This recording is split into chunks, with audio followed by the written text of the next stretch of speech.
Yo,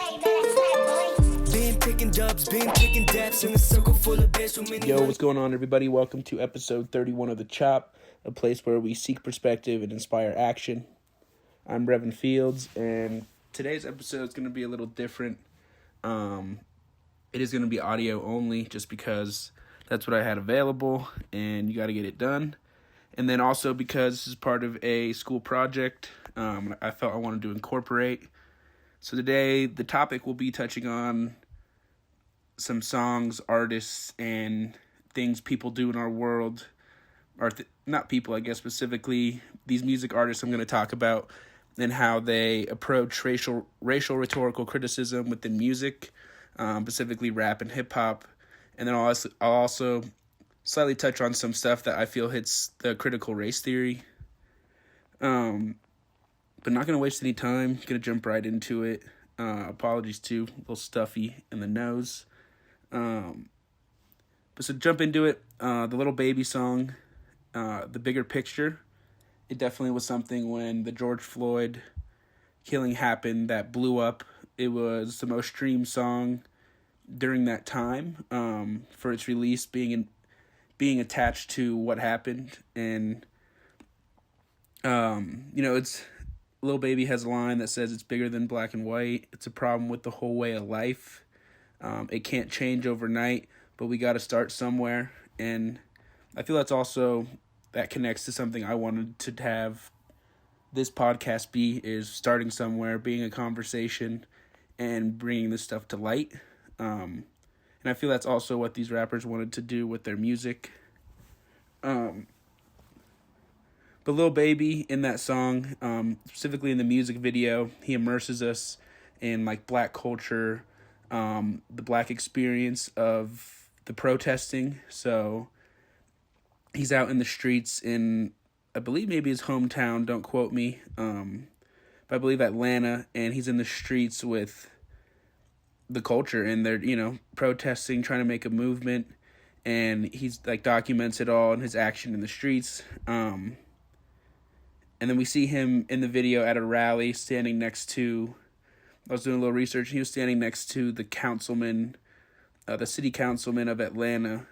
I guess his name was Antonio Brown, and the guy was wearing a Black Lives Matter shirt as well. So I think that was cool to show that there is support from the city council within the Black Lives Matter movement for Atlanta, and also Lil Baby bringing that to light. And the next song, an artist I'm going to talk about, is Joyner Lucas. My last essay was kind of touched on this, so I'm going to kind of keep it short, but it's about a song called I'm Not Racist. And what was cool was Joyner Lucas broke this down into two big verses, and then one verse was from a black male's perspective, and then the other verse was from a white male's perspective. So I thought that it was cool that as an artist, he put himself in both positions and tried to speak from both positions. And I think that would really help kind of facilitate a speech. Because it's not like he is taking sides and then there's only one thing to discuss. There's two sides to each story, and he hears them both out, and then doesn't really, I guess, give us clarity on where he stands. It's more of like, this is what's going on from probably a black male's perspective, and this is what's going on from like a white American's perspective. So I thought that was super interesting and unique for a song and an artist to do that. The next artist I'm going to talk on is a guy, Logic. Logic is a rapper from Maryland, Gaithersburg, Maryland, and he looks white but has a black father and is very outspoken about that, and wants people to know his culture, where he's from, and who he supports. So, because by the look of an eye, you'd definitely be like, oh, it's just a white boy, but then he definitely stays true to his roots and is outspoken about who he is and where he's from. And a big thing in his music he has always preached is peace, love, and positivity. It's like probably embedded into my head from seeing him at shows, and he always speaks on that. And I think that definitely, it's just wanting to have, because he talks about in his music, I don't have a specific line, but about the inequality of Black culture. And so I think like the peace, love, and positivity is just like a good ideology to, if everyone would have, to bring some more peace and just positivity to our world. And then the last artist I'm going to kind of talk about, which I do have, I guess, more, I might have some bias, I guess, to it because one of my favorite artists, but is a guy, Russ. He's a singer-songwriter who's white, so I thought that was cool too, because here's someone coming from, he's not Black, but he understands the influence of Black culture has on him and has had on him. So he's super supportive of this whole movement. It's like he's not blind to what he's been influenced by and what's brought him up and what he still is influenced by to this day. So it was cool during the Black Lives Matter. Russ talks about, he talked about wanting to do something. So, and he wore this shirt that says, "If you want to change the system, speak up. White silence is pro-racism." And I thought that was very bold. Definitely kind of calling people out on his end. But I thought it was cool because how I took it, and I feel like what he has said is, you have all these white Americans that say, they're with their friends and family, and they say, "Oh, I support that," but yet aren't doing anything actionable or vocalizing anything to make change. So it's like, if you want to make change, speak up. Like, if you're just being silent, then you're probably being silent because you're part of the problem. So that was definitely something I took away from that.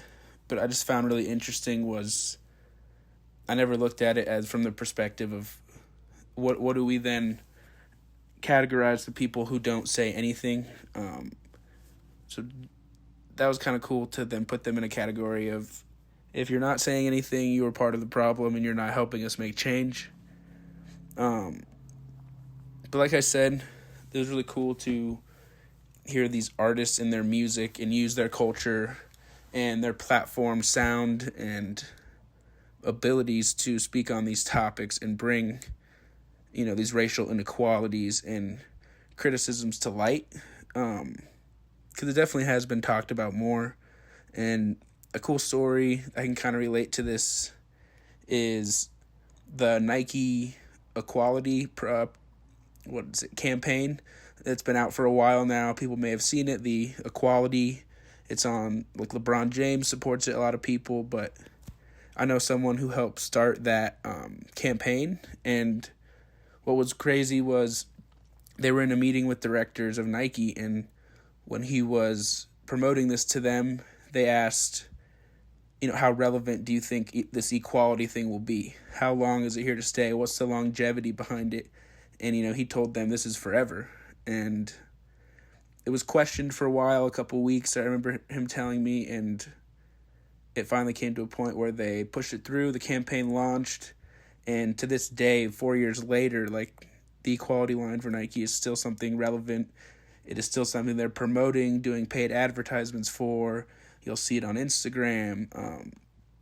So that to me is kind of also to connect all this, that this problem is still relevant. There's still a long way to go, but keeping it in the conversation can definitely help take a step forward, I feel.